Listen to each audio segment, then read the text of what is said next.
কুণাল ঘোষ বলছে এই আন্দোলন বামের। একটা জেল খাটা আসামির কথা, ওই চিটিংবাজি না কি কারবারের টাকা খেয়েছিল, হ্যাঁ ওই চোর ছ্যাচোর জোর চোর, মানে তা না হলে ওই তৃণমূলের কি স্পোক্স পার্সন হয় যে নিজে তো ওই পুলিশের ভ্যানের তালিমে, মানে পুলিশকে থামাতে হয়েছিল পুলিশের ভ্যানে ডান্ডা পেটা করে, হ্যাঁ যে বলেছিল যে সারদা কেলেঙ্কারির সব থেকে বড় বেনিফিশিয়ারি হচ্ছে মমতা, তার মুখে এত বড় বড় কথা। ও তো সকাল বিকেল, মানে সকালে উঠে আমরা দাঁত ব্রাশ করি, ও মমতার চটি চাটা জল দিয়ে কুলকুচি করে ওটা মাউথ ফ্রেশনার হিসেবে ইউজ করে, আর রাত্রে শুতে যাওয়ার আগে আমরা জল খেয়ে শুতে যাই, ও মমতার আরেক পাটি চটির জল খেয়ে শুতে যায়। ওর কথার কোনো দাম আছে? 100 দিন পেরিয়ে গিয়েছে, ওই বিরূপাক্ষ অভিজ্ঞে সেই সংক্রান্ত একটা সমস্যাও ছিল, সে একটা সন্দেহ ছিল, আবার ফিরল মেডিকেল কাউন্সিলে। কি বলবো? History repeats itself. আমাদের মাননীয় মুখ্যমন্ত্রীর ইতিহাস যদি দেখা যায়, পুরোটাই তো মিথ্যের এপিটমের ওপর দাঁড় করানো। ওনার থেকে তো মিথ্যে প্রতিশ্রুতি ছাড়া আর কিছু পাওয়া যাবে, এটা তো জানতাম না। এবং ওনার পদের, ওনার কথার মর্যাদা রেখে আন্দোলন তখন মানে বন্ধ করা হয়নি, কিন্তু ডাইভার্ট করে অন্যদিকে নেওয়া হয়েছে, যাতে সাধারণ লোকের কথা ভেবেও যে সত্যি তো চিকিৎসা স্বাস্থ্যের ক্ষেত্রে তো দিনের পর দিন এরকম একটা অবস্থা চালানো যায় না। এবং যেটা হবার সেটাই হয়েছে, যে আজকে ডিপার্টমেন্টাল এনকোয়ারি হয়েছে, কলেজগুলোতে এনকোয়ারি হয়েছে, এই বিরূপাক্ষ বিশ্বাস এই অভিজ্ঞদের নামে অভিযোগগুলো স্বাস্থ্য ভবনে জমা আছে। সেই স্বাস্থ্য ভবন থেকে নাকি মেডিকেল কাউন্সিলে সেটা ফরওয়ার্ডেড হয়নি, এবং সেই জন্য নাকি তাদেরকে আবার রি-ইন্ডাক্ট করা হয়েছে। এবং কে রি-ইন্ডাক্ট করাচ্ছে মানে করছে, প্রথমে 6 সেপ্টেম্বর যে চিঠিটা দিল ডিবার করার, সেই চিঠিটা দিল হচ্ছে রেজিস্ট্রার, যার নিজের অ্যাপয়েন্টমেন্টেই গন্ডগোল, অনৈতিক এবং কি বলে ওটা ইলিগাল হয়ে আছে। তাহলে তার চিঠি, সেই চিঠির কি মূল্য রইল? এবং তারাই আবার ডিবারটাকে তুলে নিয়ে চুপি চুপি ডেকে রিইনডিউসড হবারই ছিল। সেটার জন্যই এবার মানে, নালে তো সাধারণ মানুষের কাছে এমনভাবে ডাক্তারদেরকে কালপিট সাজানো হচ্ছিল যে ডাক্তাররা ইচ্ছা করে, মানে তিনি মুক্ত হস্তে সব কিছু দিচ্ছেন, সব দাবি মেনে নিচ্ছেন, এই করছেন ওই করছেন সেই করছেন করে লোকের কাছে একটা ভুল ইমেজ, ভুল মেসেজ পাঠানোর চেষ্টা হয়েছিল। এবার জনগণ দেখুক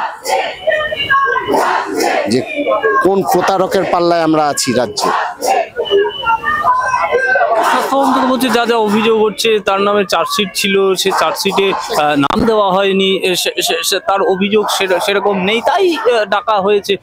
এইভাবে তো একদম লঘু, মানে জলের মতো। না, এটা স্বাস্থ্য ভবন বলেনি, এটা স্বাস্থ্য ভবন বলেনি, এটা মেডিকেল কাউন্সিল বলেছে। স্বাস্থ্য ভবনে অভিযোগ পত্রগুলো জমা আছে। স্বাস্থ্য ভবনটা কি কোনো প্রাইভেট অর্গানাইজেশন না প্রাইভেট এজেন্সি? 14 তলায় মানে যিনি বসে পুরো রাজ্যটাকে গিলছেন, তার অধীনস্থ ডিপার্টমেন্ট, তার এটুকু কন্ট্রোল নেই নাকি তার প্রশ্রয় এগুলো হচ্ছে? সেটা জানুক, এবার জানাক। কুণাল ঘোষ ক্রমাগত তার নিজের দাবিতেই রয়েছে যে বামেদের আন্দোলন, বামেদের তৈরি করা আন্দোলন। আদতে বিচার তো দেবে সুপ্রিম কোর্ট আছে, শিয়ালদা কোর্ট আছে, তারা বিচার দেবে। কুণাল ঘোষ বলছে এই আন্দোলন বামের।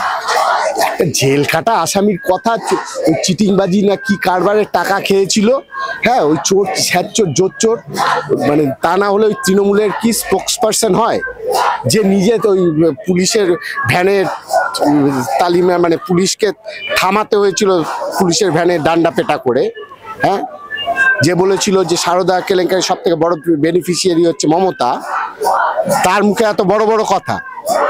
ও তো সকাল বিকেল, মানে সকালে উঠে আমরা দাঁত ব্রাশ করি, ও মমতার চটি চাটা জল দিয়ে কুলকুচি করে ওটা মাউথ ফ্রেশনার হিসেবে ইউজ করে, আর রাত্রে শুতে যাওয়ার আগে আমরা জল খেয়ে শুতে যাই, ও মমতার আরেক পাটি চটির জল খেয়ে শুতে যায়। ওর কথার কোনো দাম আছে? চিটিংবাজ। সঞ্জয় রায়ের কথার দাম দেবেন?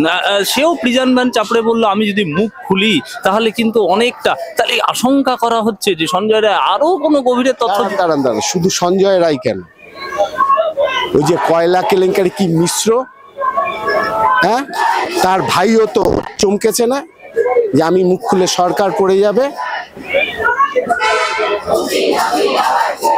শোনা যাচ্ছে দুর্গাপুরে সনকা মেডিকেল কলেজ, একটা মেডিকেল কলেজ আছে প্রাইভেট, ওটা নাকি এবার আস্তে আস্তে ডিমড ইউনিভার্সিটি হবে। একটু খোঁজ নিন তো কার কোথাকার টাকা ওখানে ইনভেস্টেড হয়ে আছে।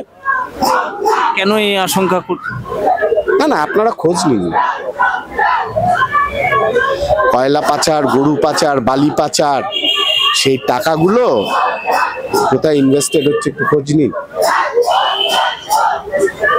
সঞ্জয় রায় কি আরো কোনো গভীরের তথ্য জানেন বলে মনে হচ্ছে যার কারণে? সঞ্জয় রায় একটা মানে কি বলবো, not even the tip of the iceberg. Okay তো মানে একটা পণ করে তো বসানো হয়েছে। এই সন্দীপ, বিরূপাক্ষ বিশ্বাস, অভিক দে, এই কি বলে ওই কি Roy, Sushanta Roy, Sudipta Roy, it is a organised crime তো বটেই, and being organized by the organized born criminals.